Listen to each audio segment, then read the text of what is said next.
جس طرح ہم میں سے اکثر لوگ جب حج پہ جاتے ہیں تو سب کو ایک واٹس ایپ پہ زحمت کر کے ایک میسج لکھتے ہیں کہ اگر ہم نے آپ کے ساتھ کوئی برائی کی ہو تو ہمیں معاف کریے گا کیونکہ ہم حج پہ جا رہے ہیں. جناب آپ حج پہ جا رہے ہو تو کیا ہم پر احسان کر رہے ہو؟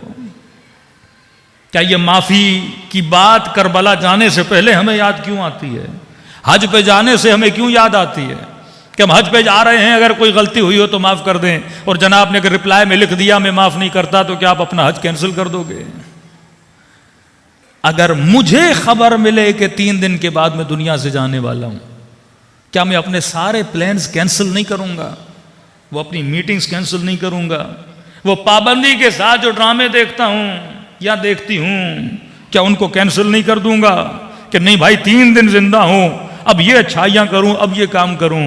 یہ میرا عالم ہے. لیکن جب آغا کشمیری سے پوچھا گیا قبلہ یہ بتائیے کہ اگر علم ہو جائے زندگی کا 1 ہفتہ باقی ہے اور اس کے 8ویں دن آپ دنیا سے چلے جائیں گے، آپ کون سا عمل اور کون سا کام ہے جو انجام دیں گے؟ بڑے اطمینان سے آغا کشمیری نے کہا کہ میرے لال میں وہی کروں گا جو آج تک کرتا ہوا آیا ہوں. مومن کی روٹین میں کوئی بدلاؤ نہیں آتا، یہ زندگی ایسے گزارتا ہے کہ اگر 1 سیکنڈ کے بعد بھی خبر ملے کہ تم نے مر جانا ہے، یہ موت کے لیے کیا رہتا ہے؟ تیار رہتا ہے.